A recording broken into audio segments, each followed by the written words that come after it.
Welcome to our channel.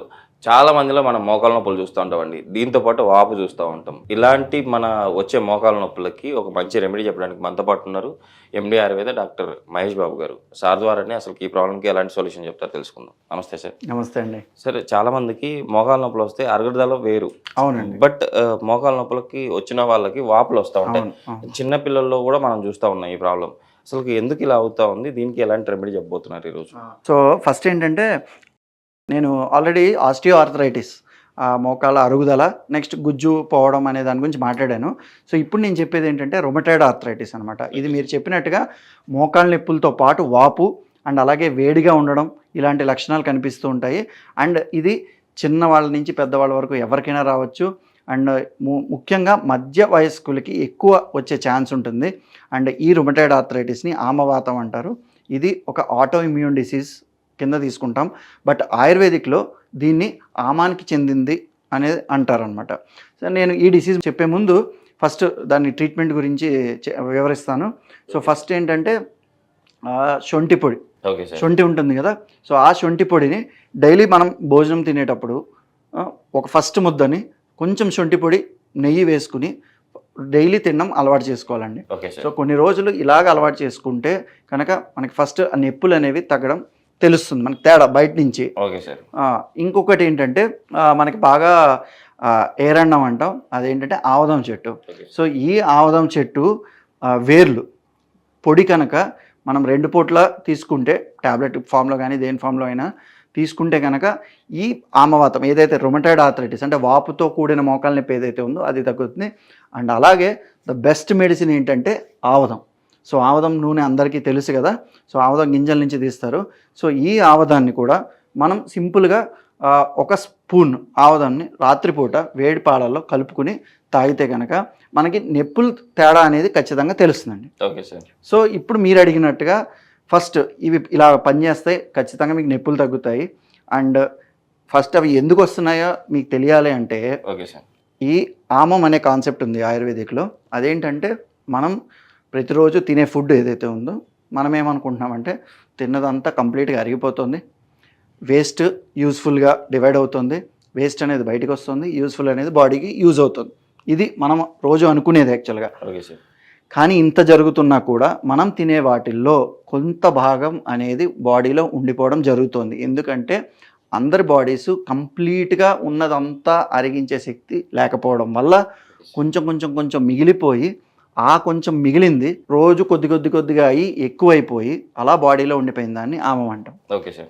ఇదే మన బాడీలో విషం కింద మారుతుంది, అంటే టాక్సిన్ కింద మారుతుంది అనమాట. అలా ఉన్నది వెళ్ళి ఎక్కడెక్కడైతే జాయింట్స్ ఉంటాయో అక్కడ ఉండిపోతుంది. సో దానివల్ల ఈ వాపు, వేడిగా ఉండడం, నొప్పి అనేది వస్తుంది అనమాట. సో ఇప్పుడు మనం అర్థం చేసుకోవాల్సింది ఏంటంటే, నొప్పులు తగ్గించడంతో పాటు ఇప్పుడు నేను ఇందాక చెప్పినట్టు, అందుకే శొంఠి దీనికి నొప్పులు తగ్గిస్తుంది అని చెప్పాను. అలాగే ఆవదం కూడా చెప్పాను. ఆవదం, ఈ శొంఠి ఏం చేస్తుందంటే ఆ మిగులుది ఏదైతే ఉందో నేను ఇందాక చెప్పింది దాన్ని పూర్తిగా అరిగించేలా చేసేస్తుంది. అండ్ ఈ ఆవదం ఏదైతే ఉందో అలాగా ఏవైతే మలినాలు మిగిలిపోయిన ఉన్నాయో వాటిని బయటకు అనేది తీసుకురావడం జరుగుతుంది అనమాట. సో ఈ విధంగా మన బాడీని క్లియర్ చేయడానికి యూజ్ అవుతుంది. సార్, ఈ రొమటైడ్ ఆర్థరైటిస్ ఉన్నవాళ్ళు ఎలాంటి ఫుడ్స్ తీసుకుంటే బెటర్ అంటారు? సో ఈ రుమటైడ్ ఆర్థరైటిస్ వాళ్ళు ఏంటంటే ముఖ్యంగా ఏవైతే హెవీ టు డైజెస్ట్ అంటే వాళ్ళకి అరగదు అనిపిస్తుందో అవి తీసుకోకూడదు. అండ్ ముఖ్యంగా గుర్తుపెట్టుకోండి, పెరుగు మానేయాల్సి ఉంటుంది. పెరుగు అస్సలు ముట్టుకోకూడదు. సో పెరుగు అనేది ఖచ్చితంగా వాళ్ళకి ఎనిమి అనమాట ఒకటి. ఇంకొకటి ఏంటంటే సీ ఫుడ్స్ అంటే చేప లేదంటే ప్రాన్స్, రొయ్యలు కానీ అలాంటివి ఏమీ అస్సలు తినకూడదండి. అండ్ దాంతోపాటుగా పర్సనల్గా వాళ్ళకి మాకు ఇది అరగదు అని ఏదైతే ఉంటుందో, అంటే అరగడం కష్టం అనుకుంటుందో అవి ఖచ్చితంగా మానేయాల్సి ఉంటుంది. సో ఈ విధంగా వాళ్ళు వాళ్ళ పర్సనల్గా చూసుకుని నెక్స్ట్ కామన్గా పెరుగు కానీ సీ ఫుడ్ కానీ ఇలాంటివి హెవీగా డైజెస్ట్, ఫర్ ఎగ్జాంపుల్ దుంపలు తీసుకోండి, అలాంటివి ఎక్కువ టైం పడుతుంది అరగదని అనుకునే వాళ్ళు ఖచ్చితంగా అవన్నీ తినడం మానేయాల్సి ఉంటుంది. సార్, ఆయుర్వేదిక్లో ఈ రొమటైటిస్ ఆర్థరైటిస్కి ఎలాంటి ట్రీట్మెంట్లు అందుబాటులో ఉన్నాయి?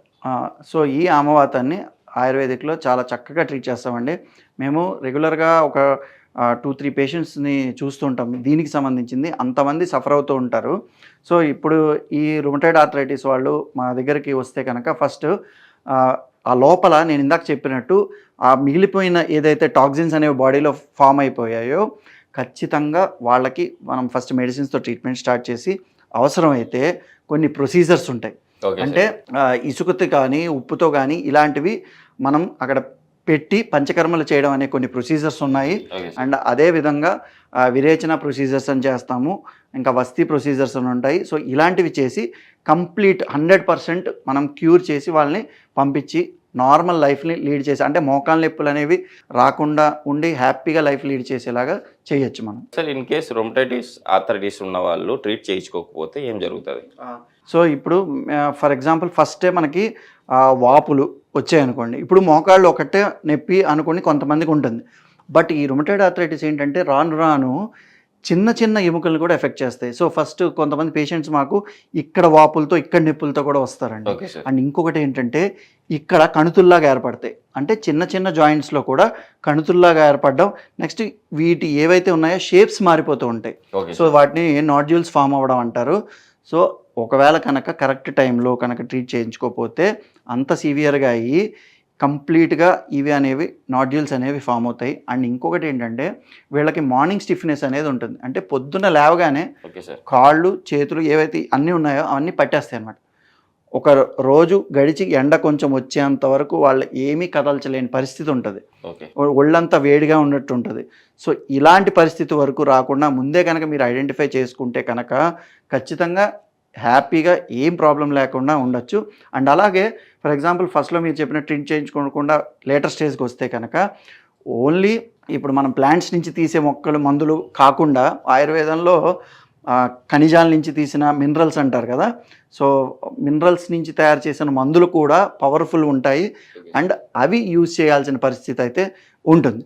అండ్ ఇంకొకటి ఏంటంటే ఇప్పుడు మీరు చాలామంది ఈ బాధతో పడేవాళ్ళు నాకు చెప్తూ ఉంటారు, వాళ్ళు ఇంత వేలు పెట్టి ఇంజక్షన్లు నెలకి 2 సార్లు చేయించుకుంటామండి అని. సార్ ఆల్రెడీ నాకు కూడా తెలిసిన విషయం ఏంటంటే రొమటైడ్ ఆర్థరైటిస్ ఉన్న వాళ్ళు ఒక ఇంజెక్షన్ వచ్చి 30,000 అని చెప్పేసి విన్నాను. అవునండి, దీంట్లో గోల్డ్ ఇంజెక్షన్స్ అని కూడా ఉంటాయి. Okay sir. సో వాళ్ళు ఇలా గోల్డ్ ఇంజెక్షన్స్ అని చేయించుకుని ఖర్చు పెట్టి ఇలా చేస్తూ ఉంటారు, బట్ అయినా సరే రిలీఫ్ రాదు. బట్ అలాంటిది కరెక్ట్గా మీరు ఐడెంటిఫై చేసుకుని అది రొమటైడ్ ఆర్థరైటిసా ఆస్టియో ఆర్థరైటిసా అనే దానికి మీకు డౌట్ ఉంటే ఒక ఆయుర్వేదిక్ డాక్టర్ని కలిస్తే ఖచ్చితంగా ట్రీట్మెంట్ స్టార్ట్ చేయించుకుంటే ఎర్లీగా తగ్గిపోతుంది. ఇప్పుడు నేను చెప్పిన కాంప్లికేషన్స్ లైక్ నాడ్యూల్స్ అవేమీ రాకుండా కూడా ఉంటుందండి. సార్ ఈరోజు మన ప్రేక్షకుల కోసం రొమటైడ్ ఆర్థరైటిస్కి ఒక మంచి రెమెడీని అయితే మన ప్రేక్షకులకు తెలియజేశారు. అట్ ద సేమ్ టైము ఆయుర్వేదంలో ఎలాంటి ట్రీట్మెంట్లు ఉన్నాయో కూడా ఫుల్ ఫ్లెడ్జ్డ్గా మన ప్రేక్షకుల కోసం అయితే తెలియజేశారు. వాళ్ళు కూడా ఈ ప్రాబ్లం ఉన్న వాళ్ళు మిమ్మల్ని కాంటాక్ట్ అవుతారని ఆశిద్దాం సార్. Thank you.